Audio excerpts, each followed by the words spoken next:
G'day, g'day, and welcome to Tartarian Truthers with your hosts, Casey and Jojo. And for anyone who wants to know where Casey is right now, she's on the side of the road. At the front of Tathra pub. What pub are you at?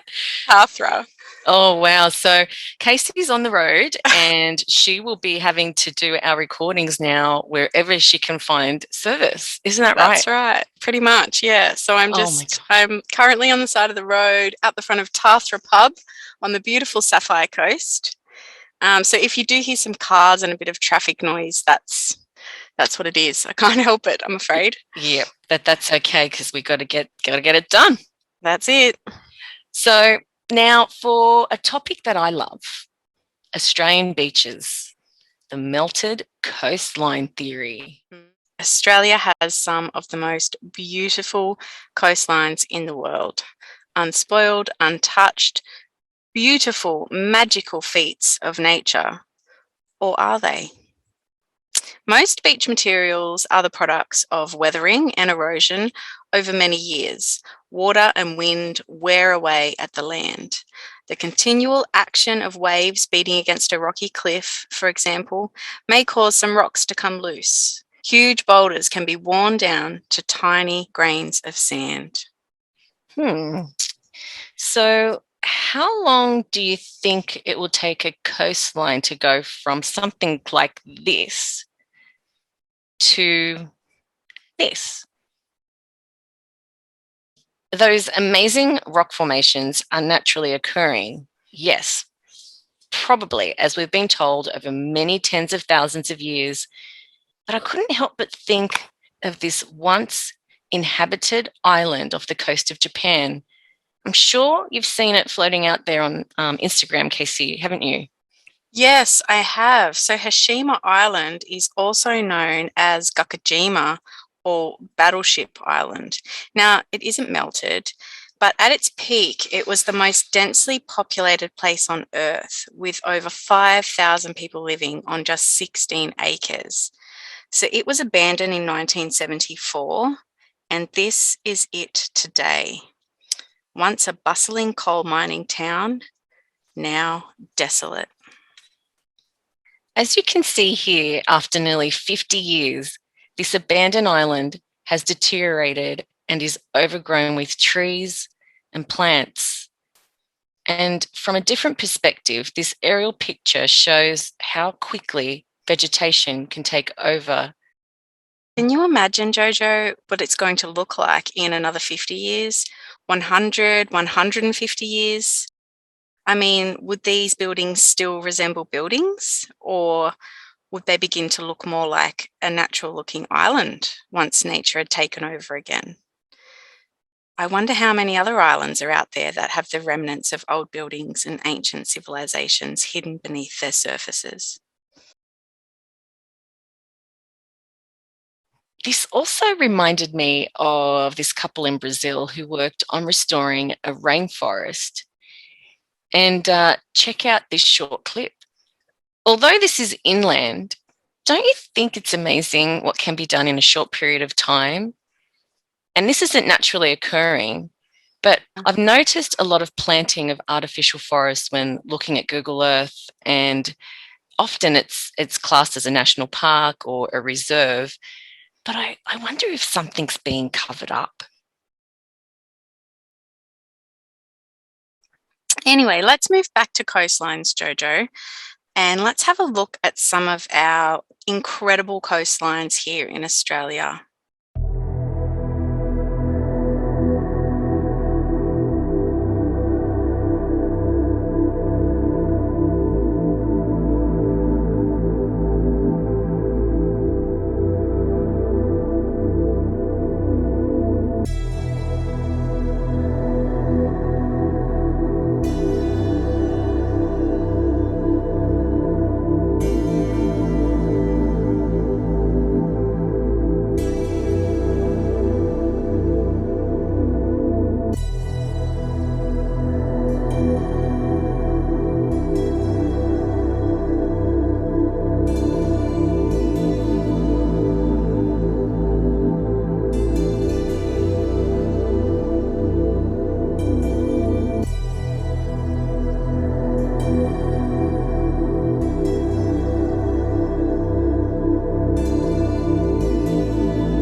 how amazing.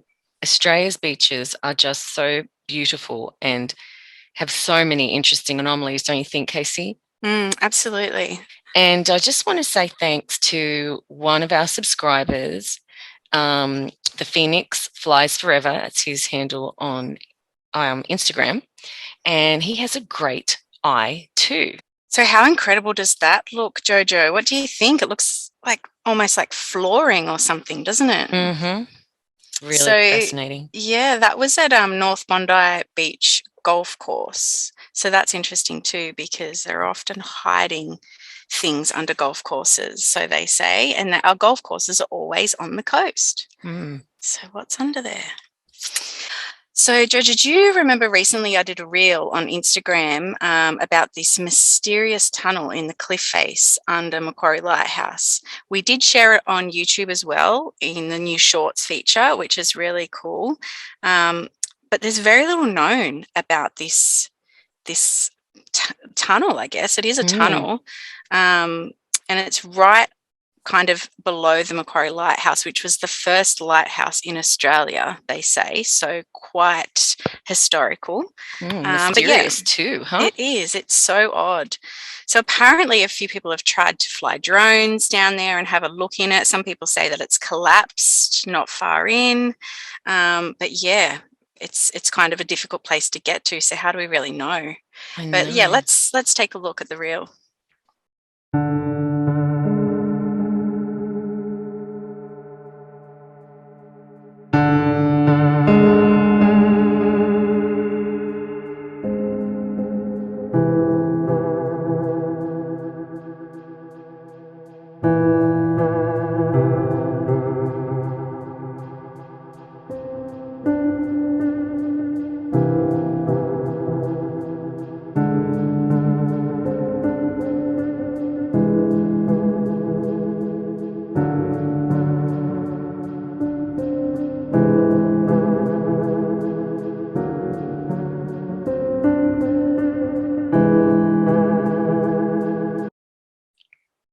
Wow, that is so interesting. I would love to be able to go and check out that very, very interesting tunnel under the Macquarie Lighthouse, wouldn't you? Yeah, you might need to get your abseiling gear on, Jojo. Oh gosh, I don't know what we're going to need. I need some help, that's for sure.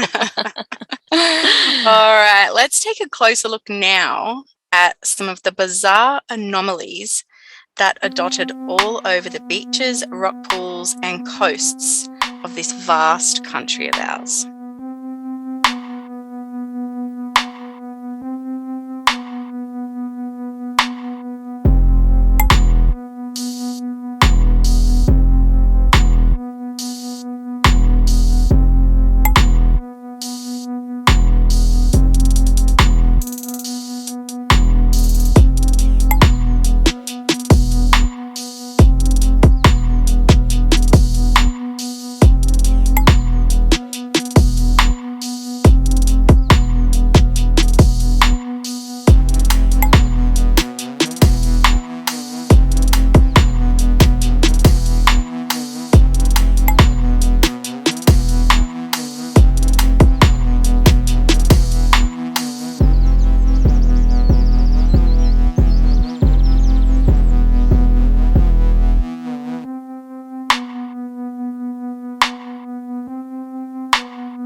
So, after looking at those incredible images, what are you thinking, Casey? Oh, yeah, wow. So it really gets me thinking, Jojo, about what really happened here in Australia thousands of years ago, or perhaps not so long ago. I mean, was this land occupied by a now ancient civilization of people who were wiped out by a major cataclysmic event? Were our coastlines once bustling cities or kingdoms with huge stone and brick architecture? And if so, what happened to them? What was it that left them destroyed and annihilated, leaving behind a crumbled, melted mess? And was this event before or after the days of the megafauna and big floods that our First Nations people speak of in their dreaming? There are so many questions, Casey, and we certainly don't have the answers to them all. But we can see that there is a mountain of evidence starting to pile up that leads us to believe that everything that we have been taught may not be as it seems at all. But this is such a fascinating topic, Casey, and we have people all over Australia sending us evidence of this theory, but also from inland too. And because of this, we will be revisiting this subject again. Probably numerous times, Jojo, because Australia is so vast and the anomalies appear to be everywhere. So please, if you see anything that you think is odd on your next trip to the beach, please take a pic and let us know. You can contact us via Instagram. Our handles are in the description below. But other than that, that's it for today. And thank you all so much for watching. And please feel free to leave a comment below if you have anything to share regarding this episode and the melted coastline theory. Bye for now. Bye, everyone. So yeah, hope you can see the stuff we're talking about here, that more of these just square, looks like square bricks, guys. So have a look here. This is an awesome example of what I'm talking about. All this stuff, look at this. Perfect straight lines. Look at that. And if that is not ancient brickwork, then I'm, retarded. So have a look at this. Same again. Straight lines.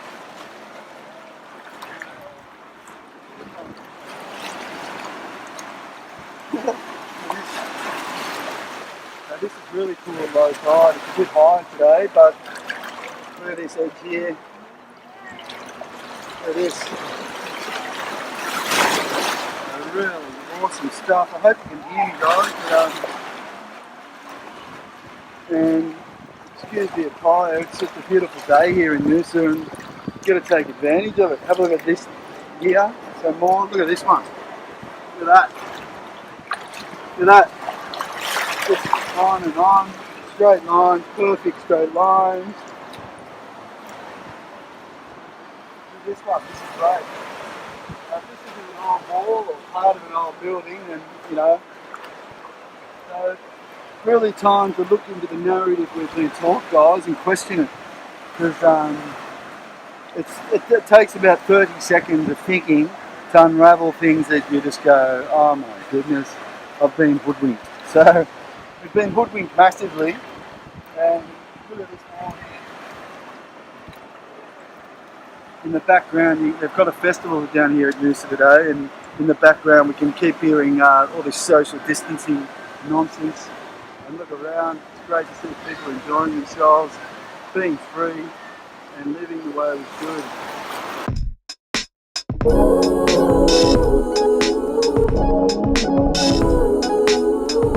should.